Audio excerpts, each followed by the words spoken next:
I am absolutely chuffed that people are starting to have a two-way conversation with me. I felt like I was alone there for about 70 episodes, and all of a sudden, through some of the chat rooms, and today I am here to serve you and answer as many questions as humanly possible within a reasonable period of time.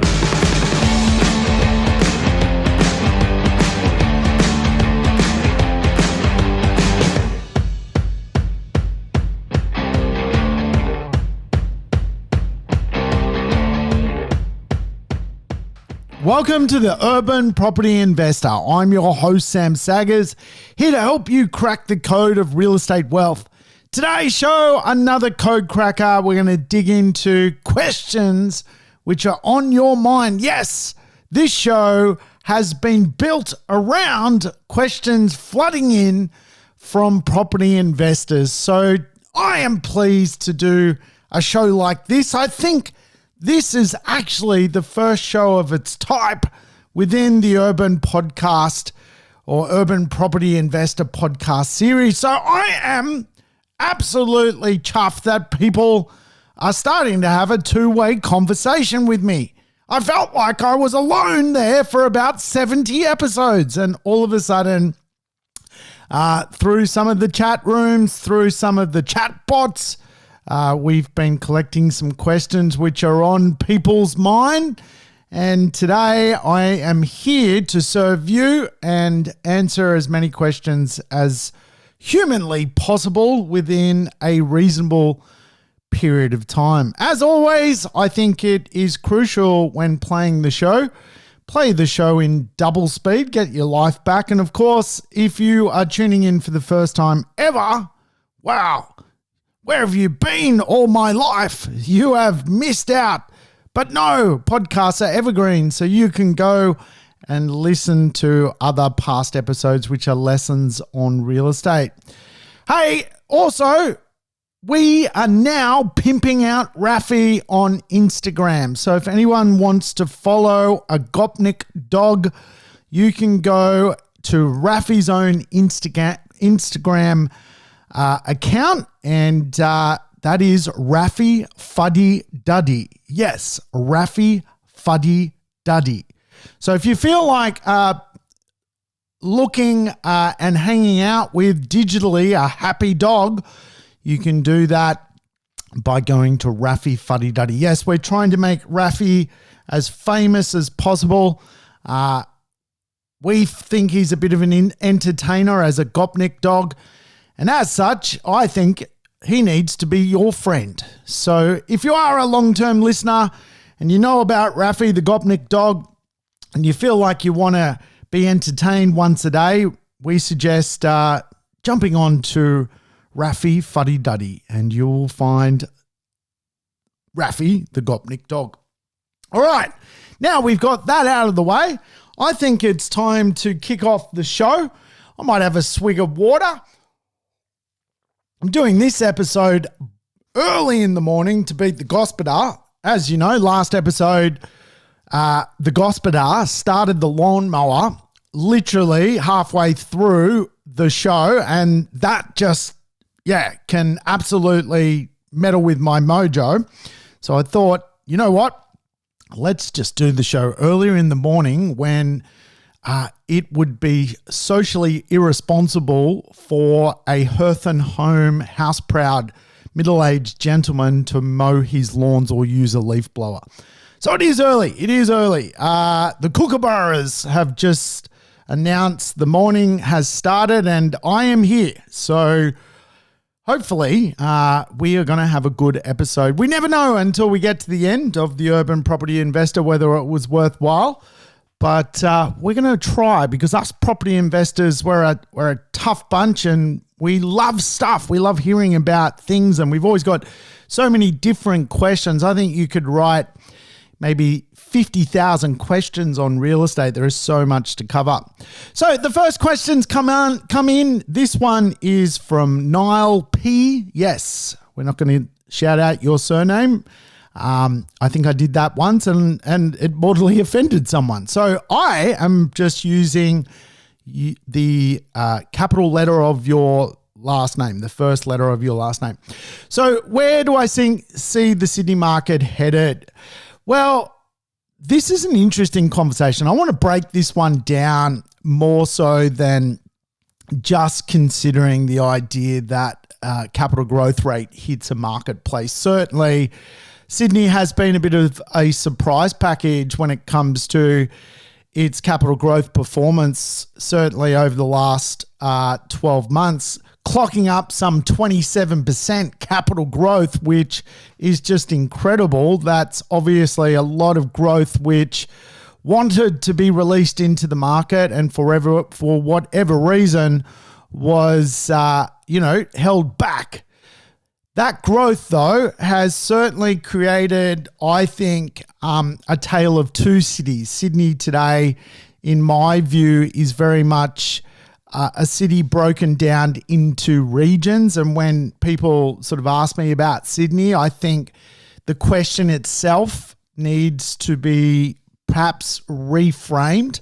Sydney, for example, to me, is your quintessential blue ribbon parts of Sydney, really that inner and middle ring pocket of Sydney, around the harbour, around the beaches, spreading out lower North Shore, really is the Sydney market you probably see a lot of the media attention with. Of course, Sydney has other markets, Western Sydney. We've got places like Parramatta, Liverpool, Penrith, which are all big areas in their own right. Parramatta, for example, is the 6th largest economy in Australia. Parramatta is a bigger economy than Adelaide. So with that in mind, I think when we are asking questions about Sydney, we need to probably group it in two dynamics, Sydney and Western Sydney. And obviously they are now really two quintessential places. They are actually different marketplaces. They are interlinked. However, they are growing in different dynamics. Western Sydney, if you like, is more of an emerging marketplace. Sydney itself is more a wealth marketplace, a well-trodden, almost 200-year-old place of business and certainly compounding wealth. And even in the most recent, horrible lockdown that Sydney side has had to go through, you saw the difference in even policing. Western Sydney was almost policed more heavily than certainly places like Sydney, Bondi, Manly, where really it was a bit of a joke, the lockdown. People were fundamentally doing whatever they wanted. And so I think when we tackle this big question around Sydney, I think the first conversation we need to have is Sydney is really two major metropolises. It really spatially is Western Sydney and Sydney. And for a lot of property investors, due to the extremism of property values in Sydney, not Western Sydney, buying real estate in that marketplace is a very, very difficult thing for most property investors to do. Not impossible, but very, very difficult. Your really entry level is $1 million, and that would be for an apartment. Your housing market is well over really $2.5 to $3 million to get into Sydney itself. And so it is what it is. And I think what I am seeing when it comes to Sydney is the idea of Sydney being an alpha city. An alpha city is a city like a London, a New York. These places, and particularly more the brand suburbs or brand hoods inside of alpha cities, absolutely skyrocket in value. So if you could get into Alpha Sydney, would I recommend doing it? Absolutely. Because I always teach the idea that as a property investor, we've actually got 4 types of property markets we can enter. We can enter an affordable marketplace, which is where most property investors try and shop within. They look for a property which mathematically works, which is affordable, which doesn't, erode their back pocket. And they hope that real estate grows in value and becomes aspirational. So there are really 2 ways an affordable property can go. One, it can fall into really a disinvestment zone, or the second way, it can go into an aspirational zone. Affordability can only go up or it can only go down. So inequality, disinvestment is where you do not want to end up when it comes to owning an affordable property. In other words, it never takes off and it just goes backwards. The other way, of course, is that real estate goes forwards and becomes aspirational, and really there is this idea of people wanting those assets in those suburbs. Then, of course, you have the prestige market, and every city has a prestige zone, a blue ribbon dress circle, if you like, where real estate and rich people buy that real estate. And Sydney really is the first city in Australia which has now a 5th element to the prestige or the money market, if you like, which is alpha. And it's even greater than prestige. Now, it's almost like now prestige real estate, if you like, is affordable. And the fact that alpha money is coming to the city almost drives up the prestige market, because all of a sudden you're getting billionaires from across the world, multimillionaires from across the world realize that real estate is a bit of a sport. Real estate is something that global funds can control. Real estate is almost something that with the trillions of dollars floating around the world, owning A-grade pockets of our alpha city is now a thing, right? And, I look in some precincts that I know quite well, and I look on RP data as to whom owns the real estate, CoreLogic. And a lot of it is funds, like a lot of it is international money funds buying up prestige real estate. And of course, they're not budgeting on mortgages. They're literally paying cash to push that alpha market up. And we've seen this in places like London where, today, an apartment, near Hyde Park, can sell for $100 million. The prestige market or the money market that alpha cities bring is just unbelievable. And we're at that point.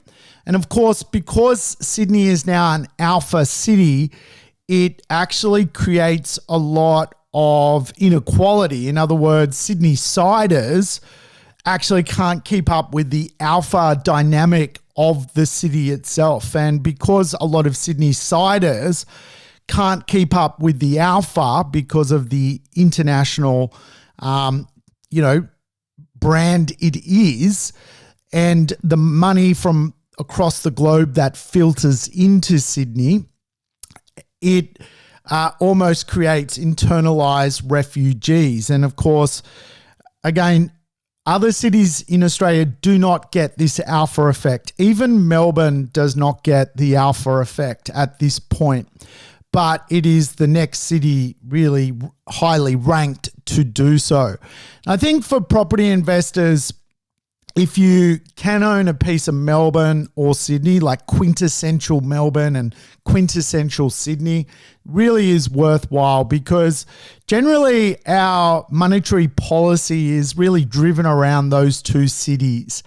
Our secondary cities like a Brisbane and Perth, which are known as New World cities, don't necessarily lead money policy. Money policy is definitely highly geared around Sydney and Melbourne. So you got to get a piece of them if you can. Western Sydney is a different category to the idea of where Sydney is headed. As I allude to, it is great to buy affordable properties. A lot of Western Sydney will fall into inequality, into disinvestment. Really what that ultimately is people can barely afford to own the assets in the market, let alone renovate them, let alone do them up. And of course, when owners or landlords struggle to just pay the bills, real estate generally goes down in its look and its appeal, and all of a sudden you get this concept of disinvestment, which is a thing in real estate, right? So Alpha Sydney, really, particularly in some of the brand hoods, is absolutely going to continue to be more and more expensive. And, in economics, it's kind of often referred to as extremistan, like Pakistan, but extremistan. And you're seeing that in Sydney, where almost you start to see extremes whereby the people of Sydney are almost now rejecting mediocrity. Extremistan is something where a lot of cities you start to see, the world's tallest buildings and 6-star luxury hotels, like 5 stars not good enough.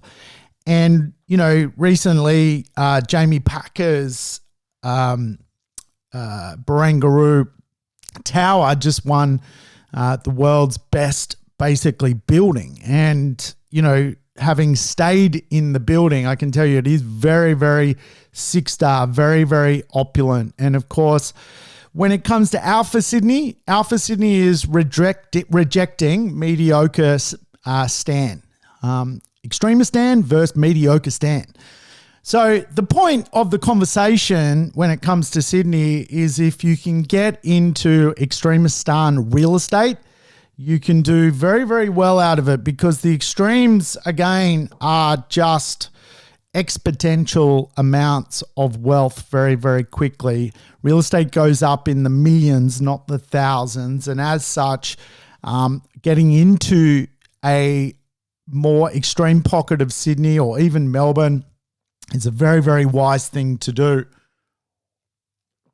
However, you're going to need a lot of money. And as for Western Sydney, I think Western Sydney has almost been a place where people who can't, afford extremistan have gone typically to Western Sydney. Now, Western Sydney is rather expensive, and if anything, people have filtered through coronavirus and through the great spatial transformation of society to really going, maybe Southeast Queensland's a better option. You don't really have to go further than Southeast Queensland these days to go, well, how do I link that Sydney is so expensive? Where will the people go if they, are challenged to living in a nice part of Sydney? I would not go past Southeast Queensland. I think it is the easiest market to measure. Are people flooding into Orange? Yes. Will they stay in Orange? I don't know. But certainly I think when it is measured against, perhaps moving to Brisbane, you are seeing real figures, and the market there is so gluey, like it will glue people to that lifestyle. So the reality is, Western Sydney, what are my thoughts around it? My thoughts around Western Sydney is it is not an equitable market. If prices were to double in Western Sydney again, like people couldn't afford to live in Western Sydney. The wage growth versus the property values is too extreme. And as such, I think mortgage stress is a real probability in that marketplace. And of course, if rates or the cost to own real estate change in one way, all of a sudden that marketplace is probably less buoyant than certainly a place like Brisbane or Perth or Adelaide, where the affordability versus wages is a lot more equitable. So I see Western Sydney as a little bit of a danger marketplace, but I certainly see Alpha Sydney as an incredible place. Like it is gone beyond prestige to the point where the money to be made in that marketplace is incredible. So I think we tackled the Sydney conversation. I hope we did. In simple terms, Sydney's got a prediction of, I believe, from Westpac Bank of into 2022 doing something like a 7% growth off the back of 27%. So yes, but it runs deeper than that. And that is certainly what I believe around real estate. Wow, that's one question and we're 20 minutes into the show. I hope you're playing this double speed. I don't know if we're going to get through all the questions today. I thought I could be pumping them out and I've taken 20 minutes to answer one question. I don't know. Maybe we're going to have to turn this into a 2-part series or something. We'll see how we go. The next question has come in from Irene. Yes, Irene. How do I see the ESG movement affecting real estate? The ESG movement. Wow. Well, this is a big question. Obviously, probably around when this show is airing, where we've got the big climate summit over in the United Kingdom. The idea of real estate heading towards a very environmentally friendly space is a real thing in my world. I do see the idea of the ESG movement certainly coming into real estate. And of course, if anyone doesn't know what the ESG movement is, it is fundamentally the idea that there is going to be stronger governance around the environment and, of course, the social impact of certain decisions. And the idea that, for example, to create real estate, if there is more green initiatives around real estate, which is a big carbon emitter, that the supply chain of real estate almost needs to be looked into to make sure that it is environmentally not impacting the world. So the idea of ESGs, if you like, is that governments around the world are starting to question how things are created and how things are run. And all of a sudden, for many property investors, this puts them in a place where what does the ESG space actually mean for them as a property investor? Now, if you think of things like coal, which of course is a bit of a dirty word these days in the environmental space, but Australia is a land, if you like, of iron ore and coal.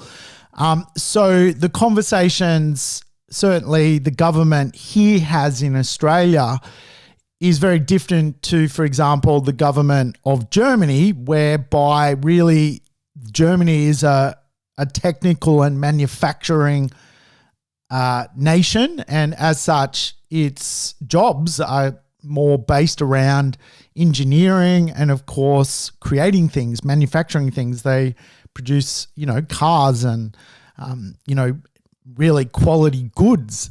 Here in Australia, we kind of run, I guess, a financial space of smart economics, but we're also very, very huge when it comes to being the world's quarry. We have most of the good coking coal, and we have certainly the best iron ore deposits in the world. And of course, the world, if you like, is run via steel. And to make steel, you fundamentally need good coking coal and you need good iron ore. And the ESG movement, if you like, is designed around governments, but also major Fortune 500 companies and also superannuation and pension funds being very ethical with where they deposit money and how they lend money. And so, for example, it is very uncommon today for a major fund to want to fund a new coal project, because obviously coal is the biggest, one of the biggest challenges to the environment. So the ESG movement basically is this kind of concept where governments around the world are thinking, well, what are the ramifications of environmental and social impacts of an industry, and as such, the money going into that industry is also questioning whether, the industry itself needs to clean up. So what does that do, for example, to coal prices? Well, right now coal prices are skyrocketed, right? And what fundamentally it does is it almost creates a higher price because there's going to be less production of a certain thing. And so with coal, there is not going to be huge amounts of more coal mines that are created into the future across the globe. So the coal mines that exist suddenly become more and more valuable. And recently, you saw, for example, I don't know if anyone was watching the news, but Twiggy Forrester, the great billionaire iron ore magnate from Western Australia, comes over to the eastern states and has been backing, for example, hydro schemes, which are basically green efficient schemes, where he is now investing in the ESG movement. And I think we can learn that that is a market mover. When an iron ore billionaire goes, well, we need to make a shift here to the green economy, and I will put Twiggy Forrester's money into the green economy, which is the polar opposite to the iron ore economy. You're starting to see that the pieces are starting to come together. The players are starting to maneuver into the marketplace. So, of course, what does this mean for real estate? This is a big conversation, and I've certainly been very vocal around some of the environmental challenges that real estate has as a thing, and that, real estate throws out around 13% of all carbon problems here in Australia. So it is a big depository of challenges to the world. Obviously, energy is fundamentally used in heating and cooling homes, and of course, constructing homes, and the construction space is a big part of it. So attitudes are changing, and I think when it comes to what it looks like for property investors, and this is something that I think we've just got to have in our medium-term radar, that by 2030, for example, England is going to only have electric cars. Diesel and petrol cars are going to be scrapped. Today, 1 out of every 5 cars rolling off a German production line is electric or hybrid. So the world is headed towards this place. Australia is a laggard, and we are a laggard because we sell iron ore and coking coal. So no matter what we think here in Australia around the idea of the ESG movement, it's always going to be slower, the uptake here, compared to, for example, Europe or other countries across the globe, certainly in the Western world. And certainly, if you go to places like Dubai, they're market leaders when it comes to the ESG movement.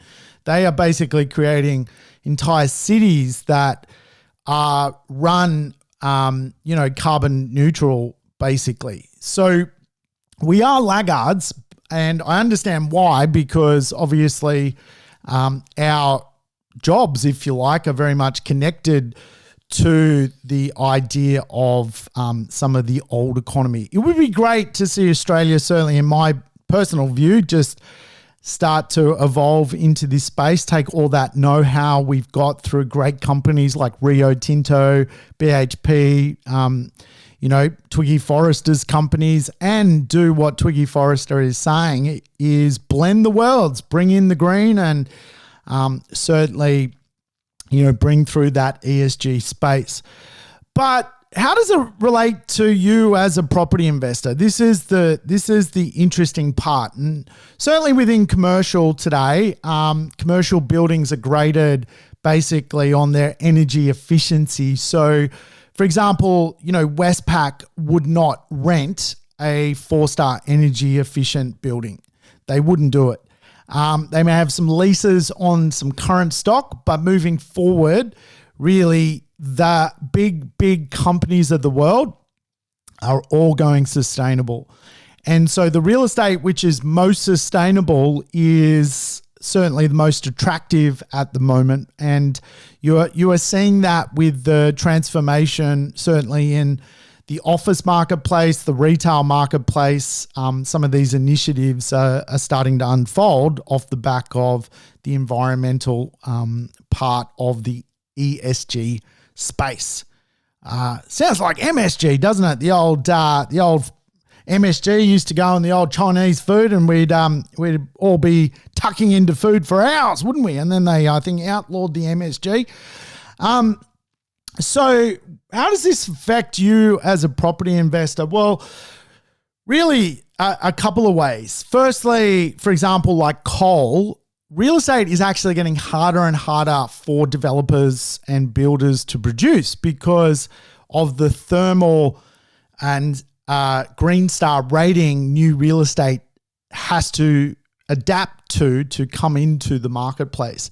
So we're at roughly a NATA score of around a 6 at the moment, but the evolution of that is to get to a 7. So 7-star green efficiency rated dwellings coming to marketplace. In fact, today you can get a home loan cheaper if you can prove that you have a 7-star efficient property that you own.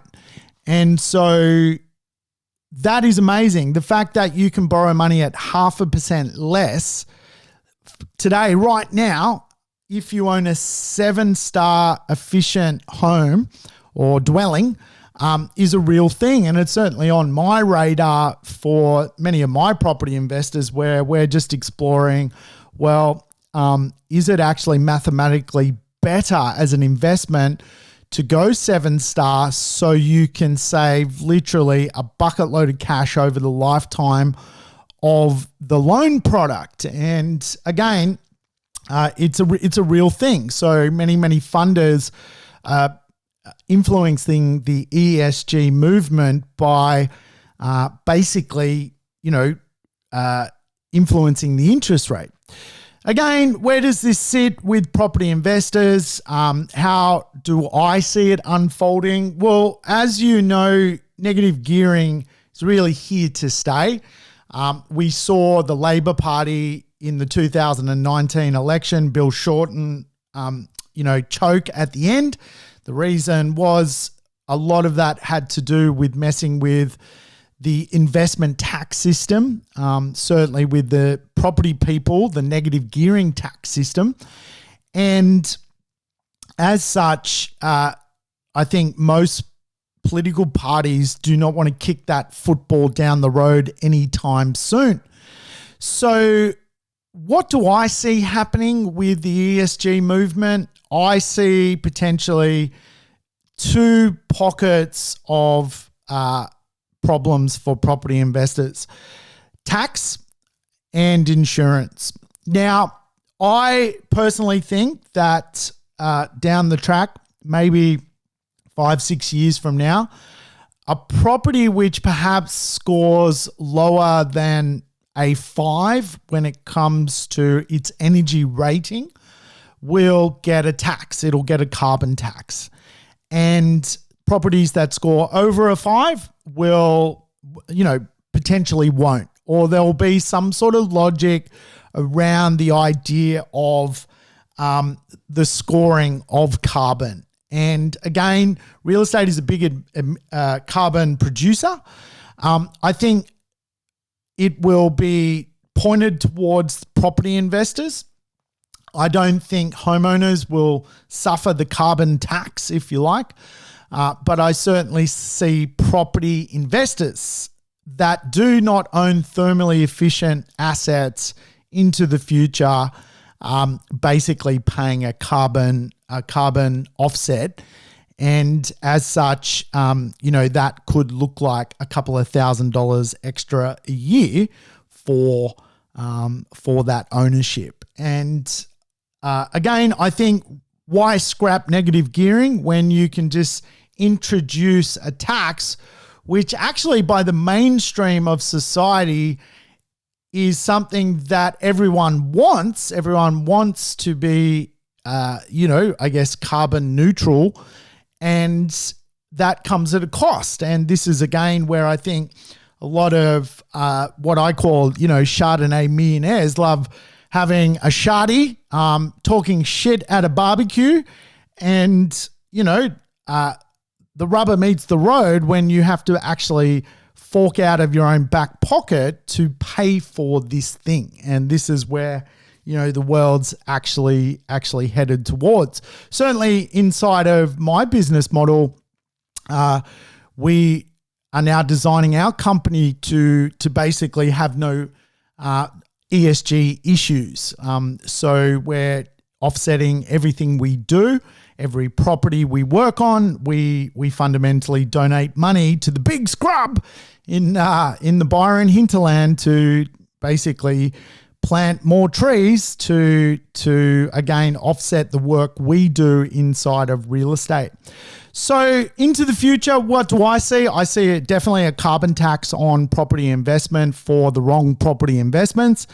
And to give you a context, an older property will probably score a thermal efficiency rating of around a 2. A property which was perhaps designed in the last 10 years, a thermal rating of around 5.5. And properties which are coming to market nowish and, in the not so distant future, in the next 2 to 3 years, will score like a 6.5 to a 7.5. So a 30-year-old property is a 2, and a property today is like a 6.5 to a 7. So it's a big, big difference. And I think the government will use this to almost encourage people into the new construction market by getting a tax offset, because obviously for the government, socially, they want more properties produced. They want more properties produced because that obviously creates roofs over people's heads. And that government has always tried to use supply to solve the other big challenge within the ESG space, which is the social challenge of real estate. And real estate today is making a lot of refugees. As we know, as I talked about in Sydney, Sydney is now an alpha city. If you're not capable of keeping up with multi-millionaires, which, is it's a tough thing to do, you're spat out, right? So real estate in an alpha city, for example, like Sydney, almost creates a social problem because of the sheer cost to get into the city. And, you're seeing all of a sudden, new marketplaces across really Australia almost become socially challenged because of the price gap. Now, even a city as, beautiful and remote as Hobart today is ridiculously expensive. Brisbane is booming. It will become expensive. Melbourne already, is fairly well expensive. So again, what socially is unfolding through not only the environment, but because of the extreme price index of real estate, is a future social housing problem. In other words, those who earn the least may not have anywhere to live, because in capitalism, we love extremistan. We don't like mediocreistan. We all are striving to be wealthier and better, and all that does is almost create a challenge for suitability for certain people in society to keep up with the Joneses. And of course, that creates all sorts of social problems. And in one of my recent episodes, which I talked about, some challenges with some people I know now being ostracized from the community because of the costs to keep up with the Joneses. And we've seen this in many cities across the world. When they turn alpha, the social problems start to unfold. And the reality is, a lot of Australia today is certainly less affordable than it was, say, 2 years ago. So for me, I think I say for me way too much, don't I? For me. I need a new word. But the social part of the challenge of the ESG movement is a thing. Certainly what governments have relied on in past eras is property investors providing properties to the marketplace. Do I see that being a long-term trend that will continue? No, is the short answer to that. And I've mentioned this in the past before. By 2030, I don't think the primary source of rental properties coming into the rental market will be mum and dad property investors borrowing equity from their home, taking the risk to go and buy a rental property to rent out to someone. I certainly see the biggest challenge with what has unfolded off the back of the alpha, price exchange, which is occurring, and prices running away, is that a lot of people who own homes have equity in them, but they're under an equity lock. In other words, they can't actually borrow the equity because they can't afford it. And when you're paying too much, a high price for real estate, it is what it is. You fundamentally can't keep borrowing and borrowing if you don't have the income to service it. And this is why quite often in property investment, investment advisors and buyers agents will use diversification strategies to diversify assets because of the yield that real estate brings. And of course, one of the tricks to quite often building a property portfolio is to use the rental property or the rents to help finance acquiring more assets. But, can that go forever? When I started property investing, it was very common for people, to try and aim as high as possible to end up with 20, 30 properties. Today, 3 or 4 is a really, great number. That's so impressive considering the prices for quality assets today. So the social challenges I see with real estate, without question, won't be solved by property investors. It will be solved, I think, by the build-to-rent movement. And of course, the build-to-rent movement is the movement where today, again, these huge companies and monetary funds and pension funds and Canadian superannuation funds are buying real estate at a global level, whether that alpha real estate in the prestige market or whether that's actually development sites, and looking to bring into the rental market really affordable product. And when I say affordable product, it is designed generally to be more in line with like a boarding house build to rent is really like a boarding house. You're seeing, 25 square meter apartments that are being built. They're not designed to be resold. The zoning permits for them are, basically clustered housing. And, when you look at the imagery of the product itself, it is not comparable to what typically owner-occupiers want. But because it is 25 square meters or small, mathematically, it works, right? It works for the developer, and it works certainly for the tenant who spends, $220 renting the property as opposed to renting more space and having to come up with $500 a week. So I see certainly for many people in the less skilled part of the economy, this is where they're going to drift into. And again, the reason you're starting to see these pop up is, for someone who's maybe, a sandwich hand working in the city, instead of, for that person who maybe, isn't yet married, isn't sort of got two incomes to fend for themselves. They don't earn a lot of money, and for them, they really just need a dormitory situation to sleep in close to where they work. And of course, this is the concept.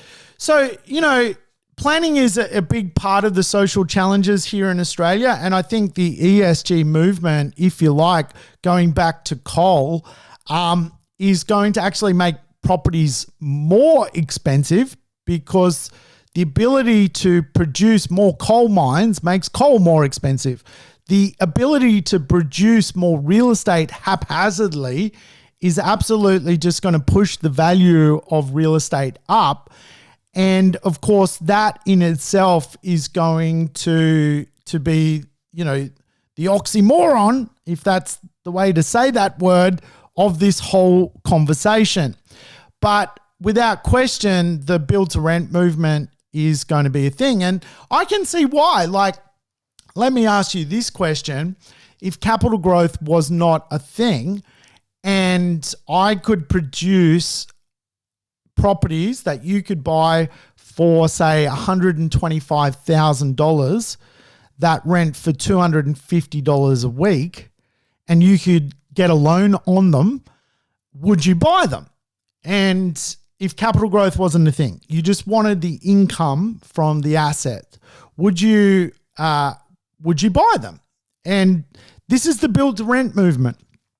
And the short answer is, for people who want a yield and cash flow, they surely would buy them, because again, if an asset was 25 square meters, it was easy to build because it's small. You're basically, the major cost of the asset is in the build, which is the kitchen and the bathroom. You're in it for 125, it rents for 250. You'd probably buy 5 or 6 of them, right? And that is where this is going for REITs, real estate investment trusts, or funds, or pension funds. And of course, the challenge with that is not designed to almost compete with the skilled economy. The skilled economy, the guys working for Atlassian in Sydney, they're building $1 billion tower in the city. They're earning $200,000-$300,000 a year. They don't need the 25 square meter apartment to live in, but people in society do. And this is, again, the big challenge with the ESG movement, is bringing in social housing to accommodate people who can least afford it. So where do I see, going back to the original question, where do I see the ESG movement? I see future taxes. I see future insurance challenges for people with less thermally efficient assets. I see taxes, a carbon tax on real estate, which is less thermally efficient. I see almost like carbon offsets for real estate, which scores a thermal rating, which is decent. That is definitely the environmental space I'm thinking is going to happen. Now, I could be wrong. I'm just throwing it out there again. Just consider me giving you a briefing. This is my briefing. I'm giving you the briefing. This is what I think's coming.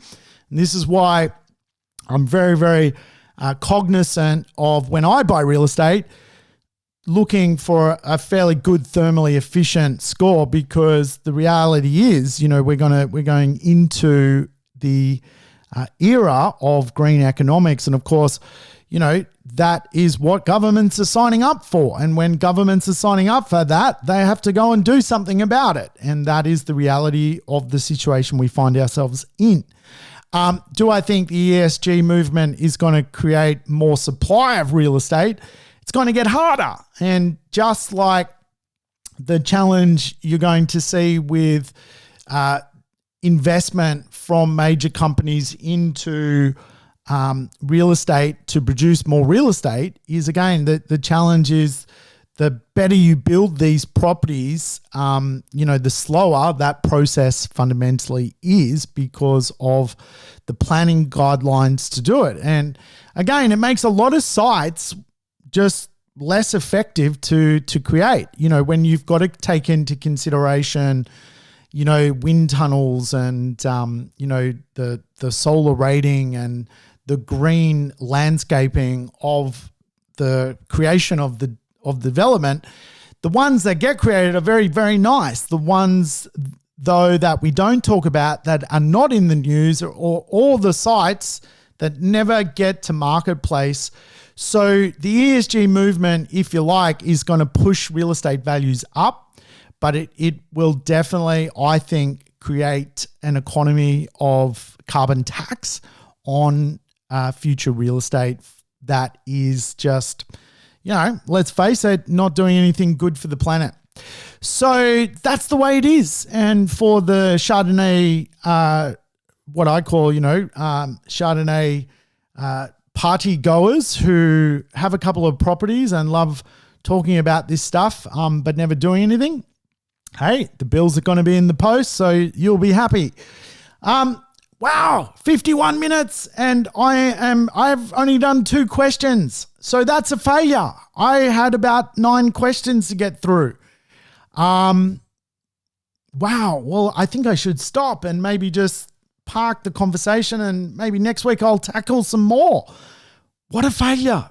As I said, when we start the episode, we never know if we're going to succeed until the end. I don't know if it's a success or a failure, but it is what it is.